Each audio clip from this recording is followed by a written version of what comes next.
Hola, buenas tardes a todos. Soy vuestra tutora, Margarita Meroño. Hoy el webinar que vamos a hacer es sobre la autonomía local en las entidades locales en relación con la suficiencia financiera y la estabilidad presupuestaria.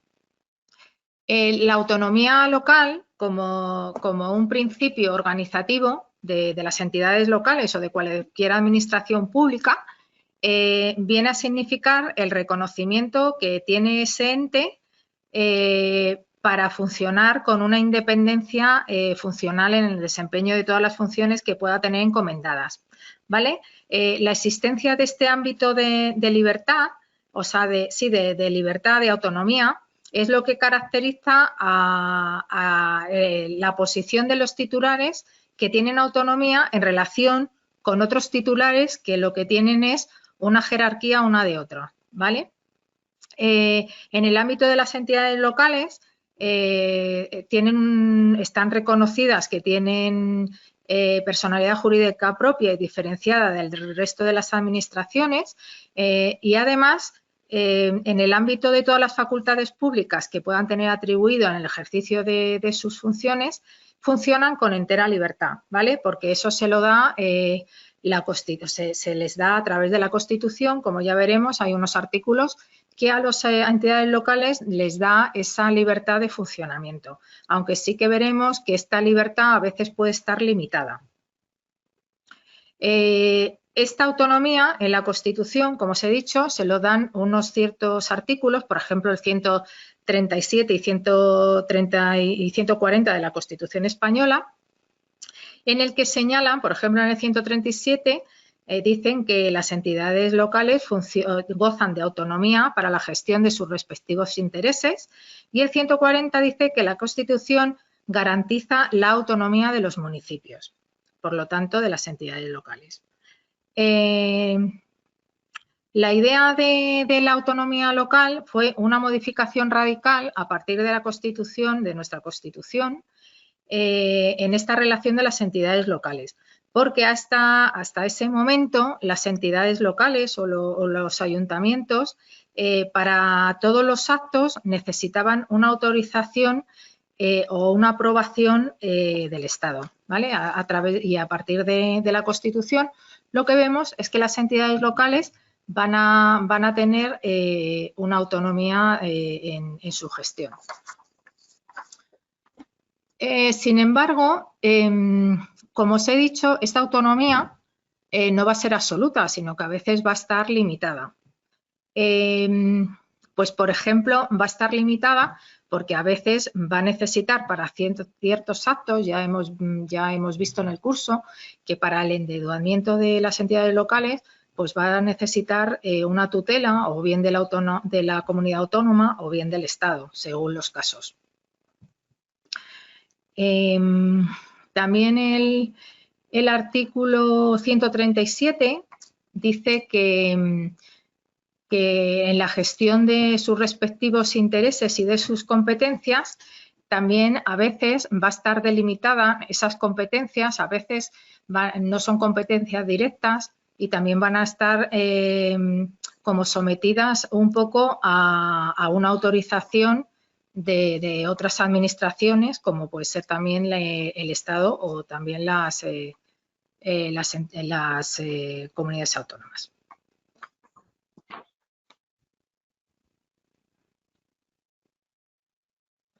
La doctrina ha destacado que dentro del ámbito constitucional por el que se protege esta autonomía local, vamos a tener que distinguir tres contenidos. Un contenido que va a ser subjetivo, perdonad un momento, que va a ser objetivo, subjetivo, que va a ser la existencia de las entidades en sí. También un contenido objetivo funcional, que se va a referir a la gestión de los intereses de esa entidad local. Y un contenido institucional, que va a estar relacionado con el ejercicio bajo la propia responsabilidad de las competencias locales. El Tribunal Constitucional ha venido siempre afirmando de una manera muy rotunda que para que haya una libertad total, una autonomía total, Pues bueno, está un poco relacionado con la suficiencia financiera que tenga esa entidad local, ¿vale? Porque es impensable que si no tiene suficiencia financiera pueda tener una autonomía total. Como ya os he dicho, cuando están en todos los ayuntamientos, al final van a tener que pasar bajo la tutela o sobre unas medidas que le va a poner el Estado y que va a tener que cumplir para salir de ese bache, ¿vale? Entonces, la necesidad de disponer de todos estos recursos para la autonomía local, pues es algo que de manera sustancial ha ido afirmando la jurisprudencia, ¿vale? O sea, no hay autonomía si no hay dinero, ¿vale? Y bueno, la reforma del 135 de la Constitución justamente fue para desarrollar la Ley Orgánica de Estabilidad Presupuestaria, de la que hemos estado hablando todo el curso y vamos a hablar esta tarde. Fue para eso, bueno, debido a todo el endeudamiento y las inflaciones que había, pues tuvieron que reformar el artículo 135 para acoplar unas directivas europeas a nuestra Constitución. La tutela lo que va a constituir es una técnica, es una intervención administrativa en virtud de la cual la entidad tutelante va a someter a una cierta disciplina a otras entidades administrativas de rango inferior, pero no jerárquicamente, sino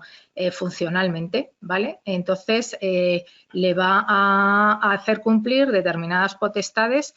administrativas sobre los actos o sobre la actividad que tiene la entidad tutelada. La tutela opera en el ámbito administrativo y habilita a la tutelante para realizar actos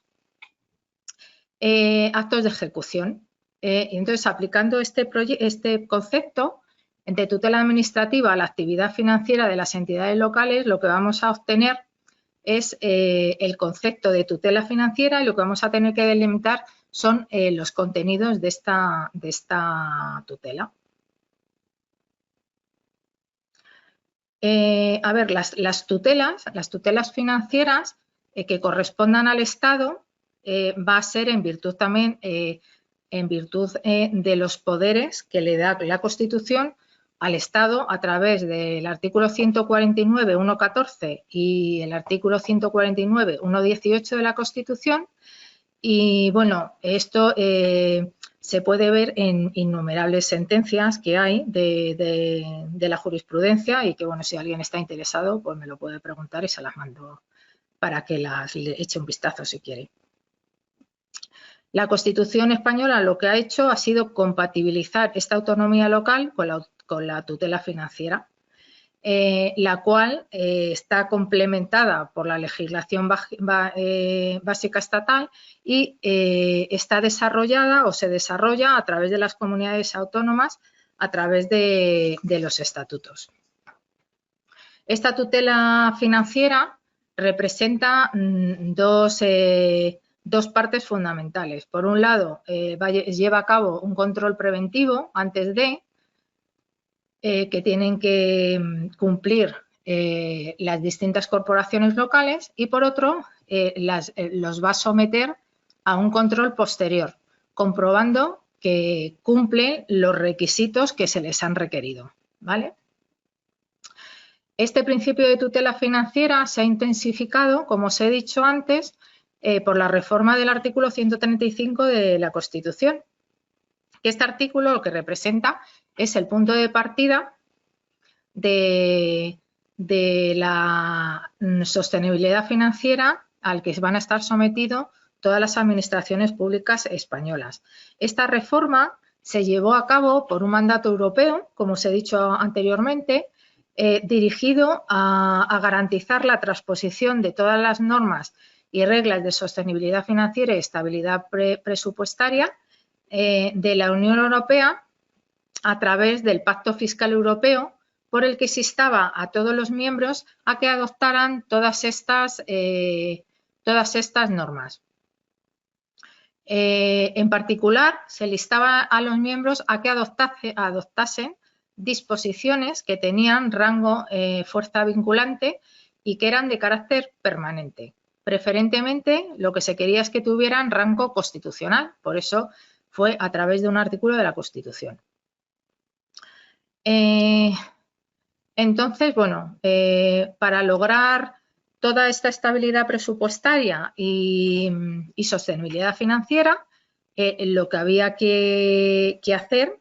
era que había que cumplir tres reglas de carácter fiscal. Por un lado, el equilibrio superávit presupuestario, el límite de la deuda del 60% del conjunto de las administraciones públicas y la regla del gasto, que es por la que se prohíbe que se supere la tasa de referencia del crecimiento del PIB a medio plazo. ¿Vale? Esto está recogido en la Ley Orgánica 2/2012 de Estabilidad Presupuestaria, que es la ley que desarrolló el artículo 135 de la Constitución.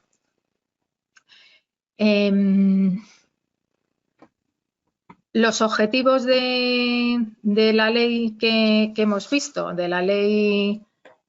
2/2012, los objetivos de esta ley era garantizar la estabilidad presupuestaria, fortalecer la confianza de la estabilidad presupuestaria, reforzar los compromisos de España con la Unión Europea y además desarrollar ese artículo 135, que como hemos dicho tendría que estar desarrollado por una ley orgánica que fue la 2/2012. Los principios generales de esta ley, que también lo hemos visto creo que en el tema 1 del curso, es la estabilidad presupuestaria, la plurianualidad, la transparencia, la eficacia y la eficiencia, en la asignación de los recursos públicos, la sostenibilidad financiera, la responsabilidad y la lealtad institucional. Además, todos estos principios también operan como criterios de actuación en las diversas administraciones públicas. La ley orgánica lo que hace es otorgar a cada una de las administraciones públicas a elegir cómo se deben de cumplir estas reglas, que bueno, ya veremos después y ya hemos visto durante el curso que están suspendidas desde el 2020 debido a la pandemia, bueno, y ahora a otros problemas como la inflación.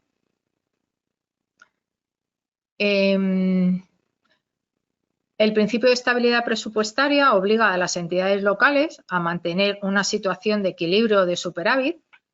también a cumplir la regla del gasto,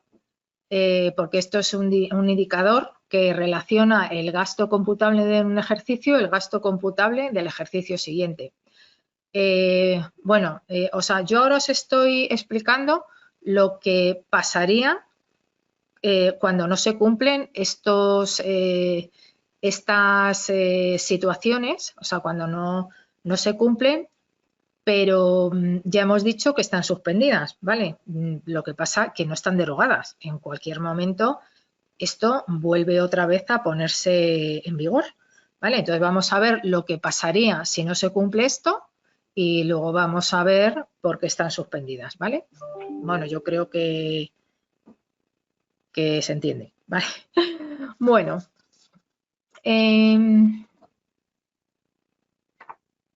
las administraciones públicas lo que van a hacer va a ser un seguimiento de los datos de ejecución presupuestaria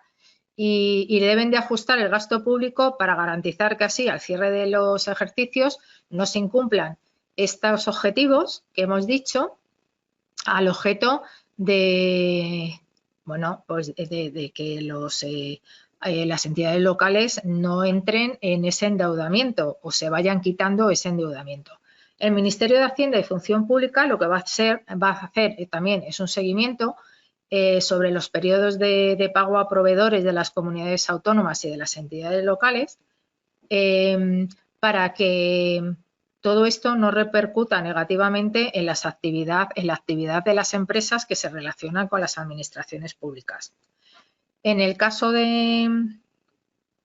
las corporaciones locales que están incluidas en el ámbito subjetivo de los artículos 111 y 135 del Real Decreto Legislativo de las Haciendas Locales, cuando el órgano interventor detecte que el periodo medio de pago de la corporación local va a superar en más de 30 días el plazo máximo de pago previsto, recogido en la normativa de morosidad durante los 2 meses consecutivos a contar desde la actualización de un plan de tesorería, de acuerdo con lo previsto en la Ley de Estabilidad Presupuestaria. Lo que se va a hacer va a ser formular una comunicación de alerta en el plazo de 15 días desde que se detecte a la Administración que tenga atribuida la tutela financiera de esa corporación local y a la Junta de Gobierno de esa corporación local.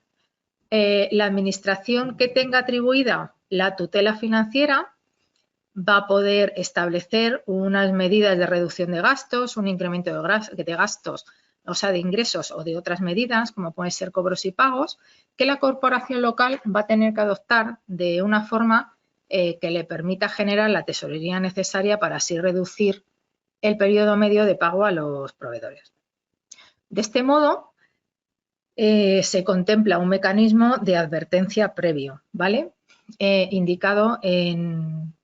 la Ley de Estabilidad Presupuestaria, de modo que en el caso de que se apreciara un riesgo de incumplimiento del objetivo de la estabilidad presupuestaria o del objetivo del deuda pública o de la regla del gasto, el Gobierno, a propuesta del Ministerio de Hacienda, va a formular una advertencia motivada a la Administración responsable previa audiencia a la misma. Formulada esta advertencia, el Gobierno va a dar cuenta de la misma para su conocimiento al Consejo de Política Fiscal y Financiera, si bien es una administración de una comunidad autónoma, o a la Comisión Nacional de Administración Local, si fuera una corporación local. Dicha advertencia se va a hacer pública para que sea de general conocimiento. La administración advertida va a tener el plazo de un mes para adoptar las medidas necesarias para evitar el riesgo y reconducir así la situación de incumplimiento bajo la amenaza de la advertencia producida. En los supuestos de incumplimiento del objetivo de la estabilidad presupuestaria o de la deuda pública de las corporaciones locales, incluidas en los artículos 112 y 135 del texto refundido de las haciendas locales, todas las operaciones de endeudamiento a largo plazo de la corporación local que sea la incumplidora, pues van a tener que precisar una autorización del Estado o de la comunidad autónoma que tenga atribuida la competencia financiera de esa entidad local.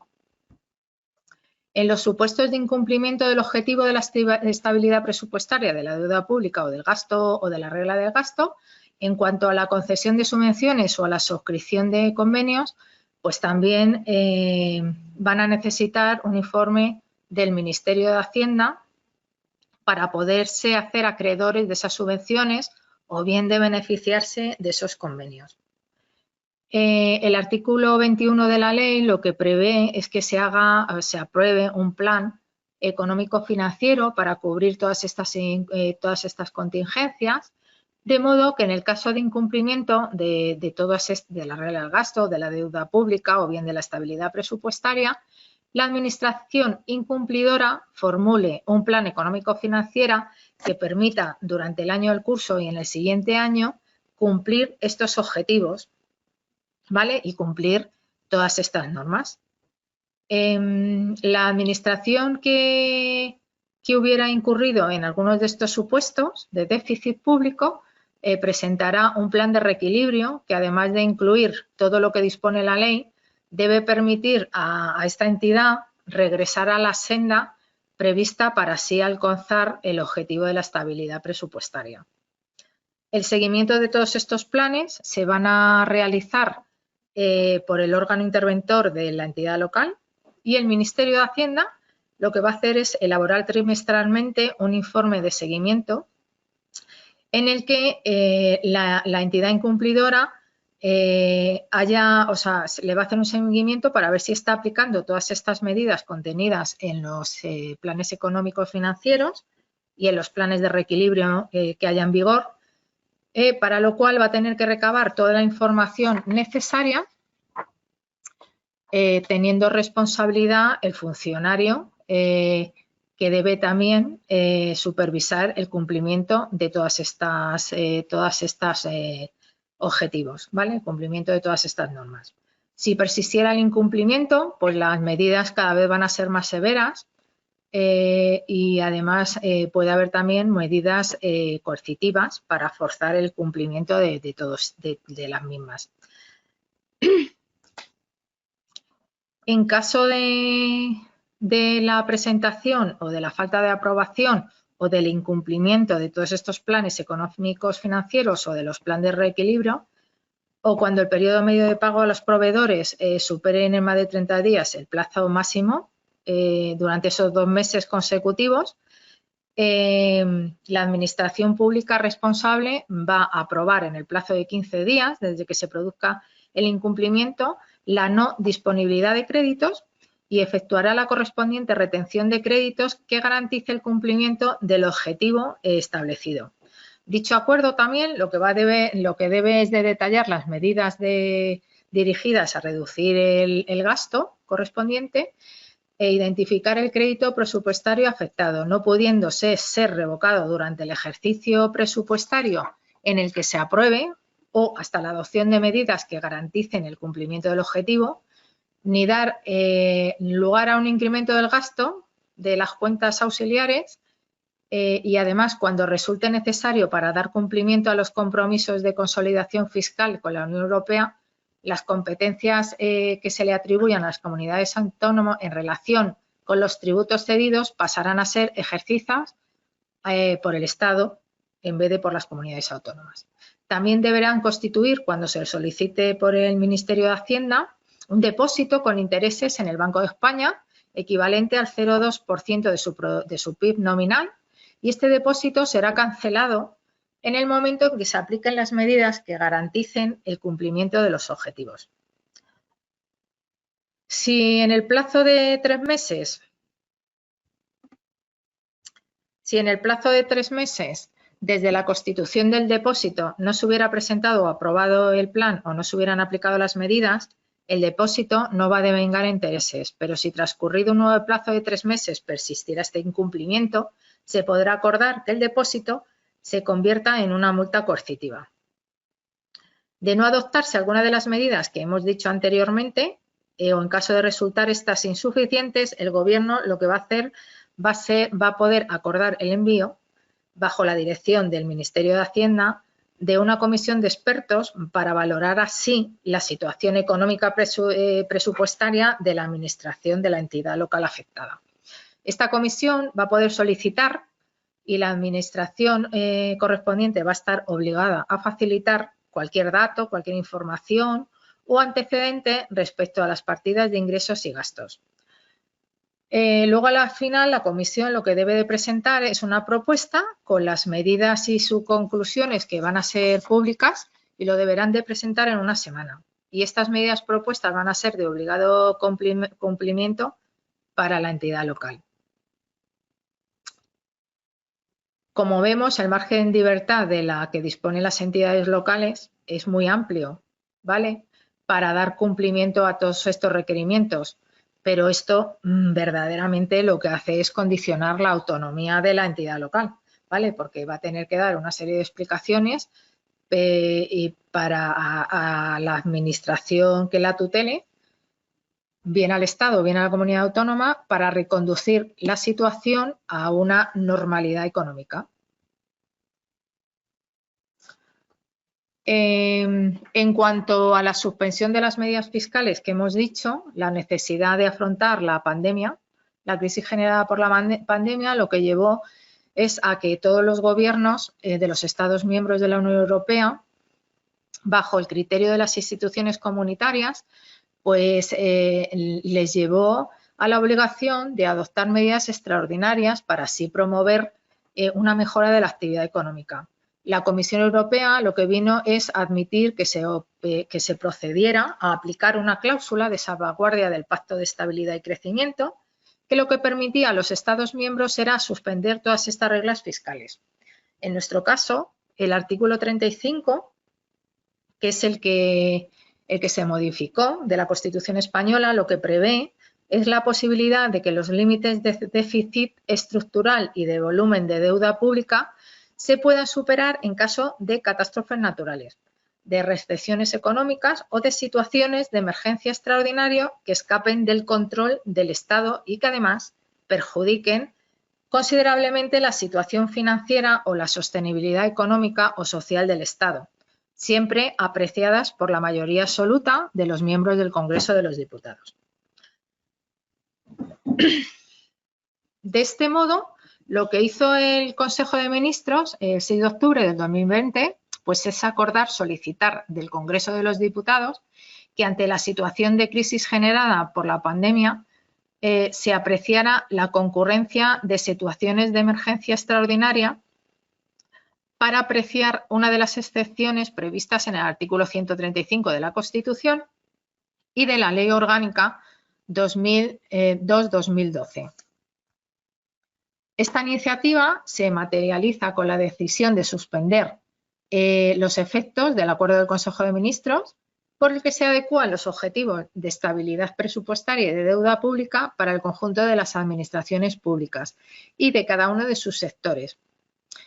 El Pleno del Congreso de los Diputados, en su sesión del 20 de octubre del 2020, pues efectivamente apreció por mayoría absoluta de sus miembros que concurría una de las situaciones recogidas en el artículo 135, que era una situación de emergencia extraordinaria y que se motivaba la suspensión de estas reglas fiscales. Esta previsión constitucional que permite la suspensión de las reglas fiscales pues se han llevado a cabo durante 2020, 21, el 22 y ahora el 23, ¿vale? Vista la evolución y el peligro existente, después, pues la Comisión Europea ha ido pidiendo para que se mantuvieran suspendidas durante el año 2022 y en 2023, ¿vale? Entonces, bueno, no sabemos si después se van a reactivar otra vez, pero de momento siguen suspendidas. Entonces, hoy por hoy, al estar suspendidas estas reglas, de incumplirse estas reglas fiscales por las entidades locales, pues no hay ninguna consecuencia, por lo tanto, no resultan ni de aplicación las medidas preventivas, ni las coercitivas, ni las correctivas, ni es necesario llevar a cabo ningún plan económico financiero, ni realizar ningún depósito en el Banco de España, ni adoptar ningún acuerdo sobre disponibilidad de créditos, pero sí que permanece en vigor la obligación de aprobar un techo de gasto no financiero de acuerdo con el objetivo de estabilidad presupuestaria y la regla de gasto que marcará el techo de asignación de recursos de los presupuestos generales del Estado. Lo mismo ocurre también con lo previsto para reducir el nivel de deuda pública con los superávit, porque eso entendemos que también está suspendido. Entonces, pues bueno, a pesar de las exigencias constitucionales y la necesidad de disponer de mecanismos de tutela financiera, estos quedan todos suspendidos sin que se tengan que presentar ningún plan, ¿vale? Pero también otro de las medidas que siguen vigentes es el control del periodo medio de pago a proveedores. Ese también guarda relación con la suspensión de la obligación de endeudamiento y la situación económica financiera pues aconseja ahora también más que nunca pues eso, que se cumpla el principio de sostenibilidad financiera, ¿vale? Pero bueno, está pendiente, o sea, sigue vigente el pago en plazo a proveedores porque lo que hay que salvaguardar es la situación económica de los operadores económicos que trabajan con la administración y hay que preservar la actividad económica. Y bueno, yo creo que nada más. Lo que os quería explicar era un poco la autonomía local, que ya veis que aunque la autonomía local es extensa, al final viene limitada por ciertas atribuciones que tiene el Estado o la comunidad autónoma que tenga la tutela sobre esa administración local. Y bueno, os quería explicar un poco las reglas fiscales y bueno, un poco la suspensión, ¿vale? Entonces, bueno, pues aquí terminamos. Si alguno tenéis alguna pregunta que hacerme o alguna duda, pues bueno, podéis poner conmigo en contacto a través del correo electrónico. Bueno, pues buenas tardes y que paséis buen día. Hasta luego.